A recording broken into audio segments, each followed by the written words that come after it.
Right now, 16,000 people at Amazon are getting that email. 8,000 at Meta are going to start soon, and 1,000 at Walmart already. Your team has read those headlines. They've seen the layoff trackers, and they've watched the LinkedIn posts. And they're watching you. Not for answers. They know you don't have answers.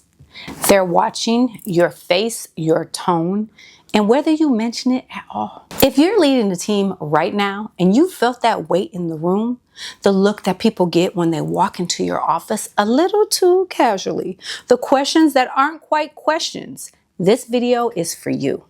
You don't need to know what's coming next. You need to know how to lead the people who are already feeling it. I'm Dr. Kara, international psychologist, licensed psychotherapist, and senior executive leader. Quick thing before we go any further. If you're carrying this and you don't have anyone that you can really talk to about it, I've made something for this exact moment. It's called Dr. Kara's Virtual Mind. It's me and a tool that you can use anytime. For instance, when you have a hard meeting in the morning, or you need to think out loud at 11 p.m. in the evening. The link is in the description. Use it. Okay, let's get into this. Here's what most leaders get wrong about this moment. They think that their job is to manage the rumor. So they pick one of two strategies. Strategy one, over reassurance. We're fine. Nothing's happening here. Don't worry about it. Strategy two, shut it down. Let's stay focused on the work. We cannot control the noise. Both leak fear. And your team isn't asking you to manage the rumor. They're asking you whether you're going to stay connected to them inside of it. That is a totally different question and requires a different kind of leadership. Here are 3 moves. Move 1. Acknowledge the air before it asks to be acknowledged. The thing your team can't unhear isn't the rumor. It's your silence on it. Sometimes we think when we don't say anything that it means that people don't see what we're not saying. The reality is when you don't say something, you are saying something. If everyone in the room is reading the same news and you walk into the Monday meeting and pretend that it's not there, your team doesn't think that you're focused. They think that you're hiding something. Or worse, they think that you don't care, that they're scared. You don't have to have the answers. You don't have to have inside information. You just have to name what's in the room. You can try something like, I know we're all watching what's happening across the industry right now. I don't have new information about us. And when I do, you will have it the same day that I have it. In the meantime, I see that this is sitting with us in the room. That's it. That's the whole first move. Naming it without manufacturing certainty that you don't have. Move 2. Separate what they need from what you feel the pressure to say. When your team is scared, you feel it. And the pressure to make it stop is huge. So you reach for the line that you hope makes the feeling go away. We're going to be fine. Your role is safe. This won't affect us. Here's the problem.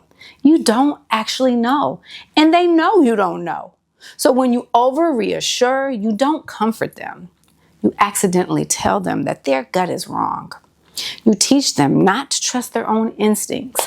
And the next time that they sense something, they won't bring it to you. They're going to go quiet or they'll start updating their resume in private. What they actually need isn't reassurance. They need to know that they aren't crazy for feeling what they feel. So instead of, we're fine, try, I can see why you're holding this. It makes sense that you are. You're not lying to them. You're not adding fuel. You're letting them feel what's real without abandoning them in it. Move 3. Lead from your worth, not from your fear of getting it wrong. This is the one that costs the most because right now you might be sitting with your own fear. Your role may be on the list too. You might not know if you're still going to be leading this team in 3 months. And here's what happens when leaders are scared and they don't have anywhere to put it. They perform. They start over-functioning. They start hustling for their worthiness. They send more updates than anyone needs. They schedule more check-ins. They use language that sounds like a press release. Your team can feel it.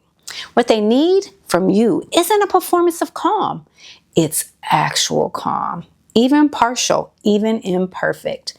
That kind comes from knowing who you are regardless of whether the organizational chart shifts beneath you. Daniel Goleman's research, the foundational work on leadership and emotional intelligence, found that nearly 90% of what separates exceptional leaders from average ones isn't IQ. It isn't strategy.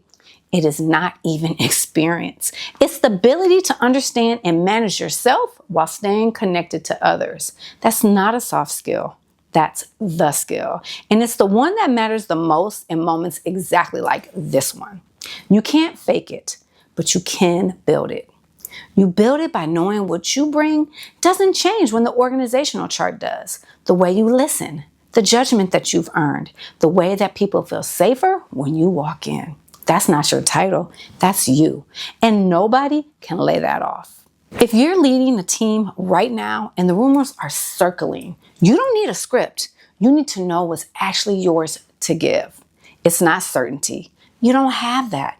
It's not protection because you can't promise that.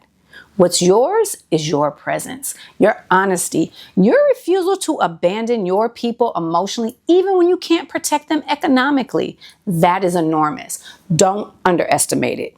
Years from now, the people on your team won't remember whether or not the layoff hit or didn't hit. They will remember exactly how you behaved while it was in the air. So before I close, here's what I want you to know. The way you lead through a moment like this comes down to something deeper than a skill. It comes down to how you were shaped as a leader long before this wave hit. If you want to understand why you're responding the way you are, why you reach for reassurance, or why you go quiet, why you over-prepare, or why you can't sit with uncertainty or discomfort, I built something for that. It's called Dr. Kara's Leadership Origin Profile. You take it at the link below. And it's free. You'll see yourself in the way that you lead, in a way that you haven't before. You lead well. Now lead as yourself. I'm Dr. Kara. Connect to yourself first and then elevate and expand for those you lead. Until we connect again.